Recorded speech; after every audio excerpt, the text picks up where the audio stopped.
الحمدللہ رب العالمین والعاقبۃ للمتقین والصلاۃ والسلام علی رسولہ الکریم اما بعد اعوذ باللہ من الشیطان الرجیم بسم اللہ الرحمن الرحیم اہدنا الصراط المستقیم صراط الذین انعمت علیہم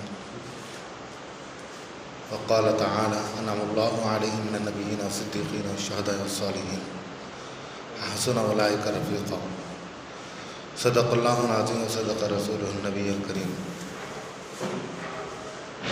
السلام علیکم ورحمۃ اللہ وبرکاتہ۔ سب سے پہلے آقائے نامدار احمد مصطفیٰ حضرت محمد مصطفیٰ صلی اللہ علیہ وسلم کی بارگاہ اقدس میں حدیث درود شریف پیش کیجیے۔ پڑھی اللہم صلی علی سیدنا محمد وعلی آل سیدنا محمد وبارک وسلم۔ الصلاۃ والسلام علیک یا رسول اللہ، الصلاۃ والسلام علیک یا حبیب اللہ۔ معزز سامعین کرام و برادران ملت، میں نے سورہ فاتحہ کی آیت تلاوت کی جس میں ہم بارہا سنتے جاتے ہیں کہ اللہ رب العزت کی بارگاہ میں ہم دعا کرتے ہیں اللہم اہدنا الصراط المستقیم، صراط المستقیم، اہدنا الصراط المستقیم۔ ہم اللہ سے بارہا دعا کرتے ہیں سیدھے راستے پر چلا اللہ رب العزت سے دعا کرتے جاتے ہیں اور یہ کہتے ہیں صراط الذین انعمت علیہم، وہ راستہ عطا فرما جس پر تو نے انعام کیا ہے، جس پر تو نے انعام کیا ہے، ان لوگوں کا راستہ عطا فرمایا جس پر تو نے انعام کیا گیا ہے، جن کو انعام دیا ہے۔ تو کن لوگوں پر اللہ رب العزت نے انعام کیا؟ خود قرآن میں اللہ رب العزت ارشاد فرماتا ہے انعم اللہ علیہم من النبیین والصدیقین والشہداء والصالحین۔ اللہ رب العزت نے نبیین پر انعام کیا، صدیقین پر انعام کیا، شہداء پر انعام کیا، صالحین پر انعام کیا۔ وحسن اولئک رفیقا، یہ کیا ہی بہتر ساتھی ہیں۔ اللہ رب العزت نے ہمیں سیدھے راستے پر چلنے کا حکم دیا، پھر کہا سیدھا راستہ وہ ہے جس پر میں نے انعام کیا، پھر فرمایا کس پر میں نے انعام کیا؟ نبیین، صدیقین، شہداء و صالحین۔ یعنی اگر تم بالکل سیدھے راستے پر جانا چاہتے ہو جو مجھ تک اور میرے رسول تک پہنچائے، جو اللہ اس کے رسول تک پہنچائے، وہ راستہ اختیار کرنا چاہتے ہو تو نبیوں کے طریقے پر چلنا ہوگا، نبیوں کے طریقے پر چلنا ہوگا، صدیقین کے طریقے پر چلنا ہوگا، کہ شہداء کے طریقے پر چلنا ہوگا یا صالحین کے طریقے پر چلنا ہوگا۔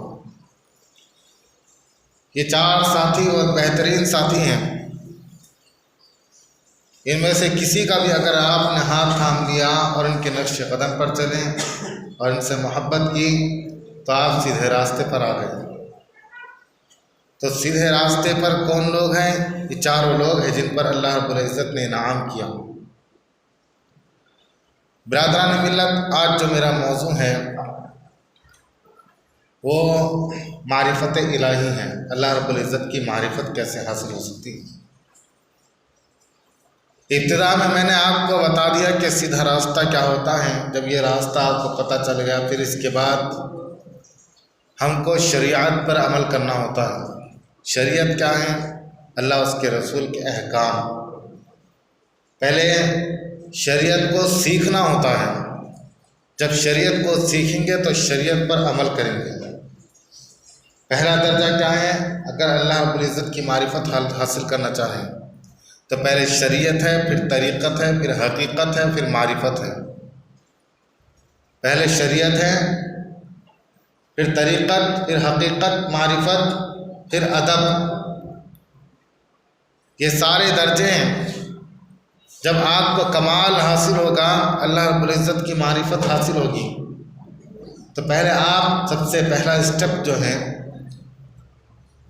شریعت ہے۔ شریعت پر چلنا، شریعت کو سیکھنا ضروری ہے۔ شریعت کو سیکھنا ضروری ہے۔ سب سے پہلا اسٹیپ کہ اگر آپ نماز پڑھنا چاہ رہے ہیں تو آپ ڈائریکٹ نماز نہیں پڑھ سکتے، پہلے وضو کا غسل کا طریقہ جاننا ہوگا، پھر اس کے بعد نماز کا طریقہ جاننا ہوگا۔ اس کے تمام معلومات ہونے کے بعد آپ شریعت کے پابند ہو سکتے ہیں، شریعت پر چل سکتے ہیں۔ جب آپ شریعت کے پورے مکمل اس کو پڑھ لیا، آپ نے جان لیا، اب اس کے بعد اس پر عمل کیا، اب یہ طریقت ہو گیا، اب یہ طریقہ یعنی طریقہ سیکھ لیا آپ نے، شریعت پہ کیسے چلیں، شریعت کو کیسے استعمال کیا جائے، یہ طریقہ سیکھ لیا، اس کو طریقت کہتے ہیں۔ جب آپ نے طریقت حاصل کر لی، صحیح طریقے سے آپ نے نماز پڑھ لی، جیسا اس کا حق ہے، جیسے عبادت کرنی چاہیے ایسی عبادت کر لی، پھر اس کے بعد حقیقت کھلتی ہے، پھر اللہ رب العزت کی روحانیت اور اس کا کیف و سرور آپ کو حاصل ہوتا ہے، یہ حقیقت ہے۔ جب یہ حقیقت کھلتی ہے تو معرفت الہی نصیب ہوتی ہے، یعنی اللہ رب العزت کو انسان جاننے لگتا ہے کہ حقیقت میں اللہ رب العزت کی حقیقت کیا ہے۔ جس کا سینہ جتنا منور ہوگا، جس کی آنکھیں جتنی منور ہوگی، نور والی ہوگی، جتنی اس کو حقیقت اس کے سامنے کھلے گی، اس حقیقت کے مناسبت سے اس کو معرفت نصیب ہوگی۔ اللہ رب العزت کی معرفت انسان کی کیپیسٹی کے اوپر ہے کہ جو جتنی زیادہ کیپیسٹی والا ہوگا اتنی اس کے سامنے معرفت کھلتی رہتی ہے اللہ رب العزت کی، اللہ رب العزت کی معرفت کھلتی رہتی ہے۔ پھر اس کے بعد ادب کا معاملہ آتا ہے، آخری درجہ، یعنی یہ سب شریعت، طریقت اور حقیقت اور معرفت حاصل ہونے کے بعد آپ کو ادب اللہ رب العزت کا بجا لانا ہوگا۔ تو برادران ملت، آج ہمیں چاہیے کہ ہم شریعت کو سیکھیں۔ پہلا اسٹیپ جو ہے شریعت کا ہے۔ آج ہم دوڑ بھاگ میں ہم دنیا کے پیچھے لگے ہوئے ہیں، دنیا کے پیچھے، دنیا کمانے کے چکر میں لگے ہوئے ہیں کہ کیسے دنیا حاصل ہو جائے، کیسے کوئی جاب اچھے سے اچھا جاب حاصل ہو جائے، کیسے ہم کاروبار کو وسیع تری کر لیں، کس طریقے سے ہم عالیشان بلڈنگ بنا لیں، کس طریقے سے ہم اتنی محنت کریں گے تو ہم 10 سال کھا سکتے ہیں، پی سکتے ہیں، یا ہمارے بچوں کا فیوچر پلان کیا ہے کہ ہمارے بچے، ان کا فیوچر سیکیور ہونا چاہیے، اس بارے میں ہم ہمیشہ کوشاں رہتے ہیں، لیکن کبھی آپ نے یہ کوشش نہیں کی کہ اللہ رب العزت کی معرفت کیسے حاصل ہوگی، اللہ رب العزت کی پہچان کیسے حاصل ہوگی، اللہ تعالیٰ اس کے رسول کی محبت ہمارے دل میں کیسے بسے گی۔ کبھی آپ نے 2 پل 2 گھڑی اللہ کا ذکر کیا ہے؟ خالی بیٹھ کر کتنا سکون اور کتنا سرور ملتا ہے۔ آپ کو پتہ ہونا چاہیے کہ پیارے آقا علیہ الصلوۃ والسلام ارشاد فرماتے ہیں کہ اللہ رب العزت ارشاد فرماتا ہے کہ اے بندے مومن، میں یعنی اللہ رب العزت نہ زمین میں بستا ہے، نہ آسمان میں بستا ہے، نہ سمندر میں بستا ہے۔ اگر اللہ رب العزت کہیں بستا ہے تو مومن کے دل میں بستا ہے، وہ مومن کے دل میں بستا ہے، لیکن ہم اس دل کو دنیا داری کی طرف لگا دی۔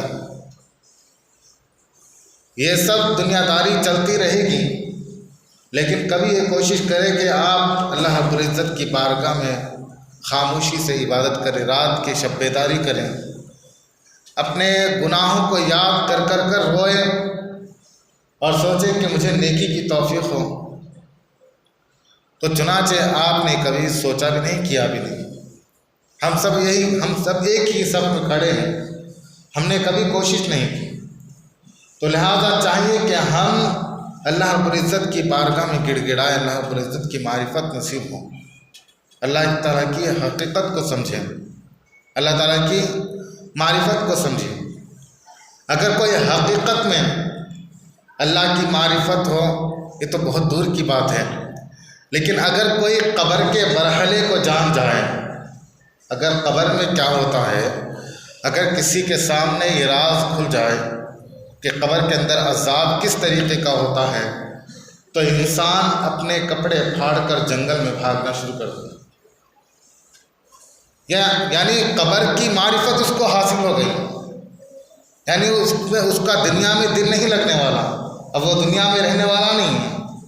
اللہ رب العزت نے ہم پر رحم کرم کیا کہ بہت سارے ایسے مشاہدات ہیں جو ہم سے مخفی ہے، چھپے ہوئے ہیں، جیسے ہمارے کاندھے پر فرشتے ہیں، یا اسرائیل علیہ السلام کا تشریف لانا ہے، جس کی روح قبض کر رہے ہیں اسی کو دکھتے ہیں، بازو والا اس کو دیکھ بھی نہیں پاتا۔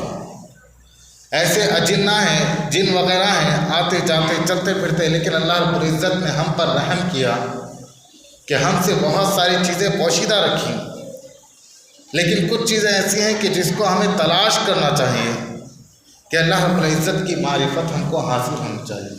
اللہ تعالیٰ نے حکم دیا ہے کہ تم جب اللہ تعالیٰ کی معرفت حاصل کرو گے تو اللہ رب العزت تمہارے بہت زیادہ قریب ہو جائے گا۔ اب اللہ تعالیٰ کی معرفت کیسے حاصل ہوگی؟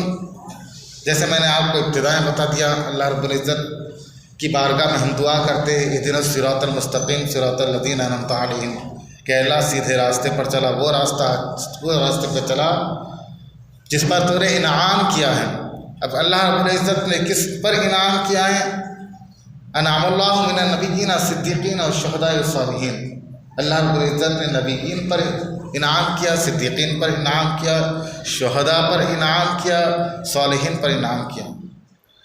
تو بغیر کسی صالح بزرگ کے، بغیر کسی مرد حق کے دامن پکڑے آپ معرفت الہی حاصل نہیں کر سکتے ہیں۔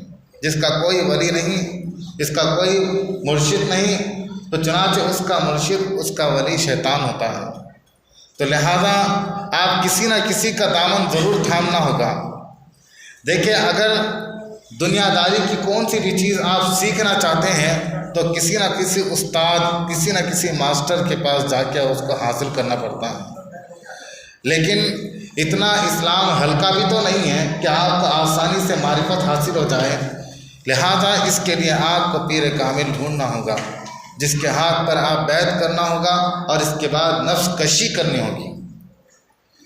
مرید بننے کا مطلب یہ نہیں کہ آپ کو ایک ٹیگ مل گیا کہ آپ لوگوں کو مرید کرتے پھرو اور اس کے بعد اپنی دکانداری چلاؤ، اس کا مطلب یہ نہیں ہے، بلکہ مرید اس لیے کرتے ہیں کیونکہ اللہ رب العزت کی معرفت حاصل ہو جائے، اللہ کے رسول کی معرفت حاصل ہو جائے، اللہ رب العزت کی معرفت حاصل ہو جائے۔ تو پیر کا کام یہ رہتا کہ اس کی نفس کشی کرتا ہے، نفس پر کنٹرول کرنے کی کوشش کرتا ہے۔ یاد رکھے کہ نفس پر کنٹرول کرنا سب سے اہم ترین مسئلہ ہے، کہ بندہ اگر پہلوان کو پچھاڑ لیا تو کوئی بڑا کام نہیں کیا، اس نے اگر نفس پر کنٹرول کر لیا تو سب سے بڑی بات ہے۔ یاد رکھے کہ شیطان سے بڑا دشمن نفس ہوتا ہے، شیطان سے بڑا دشمن نفس ہوتا ہے۔ جیسے دیکھا جاتا ہے کہ رمضان مبارک میں اللہ رب العزت شیاطین کو قید کر دیتا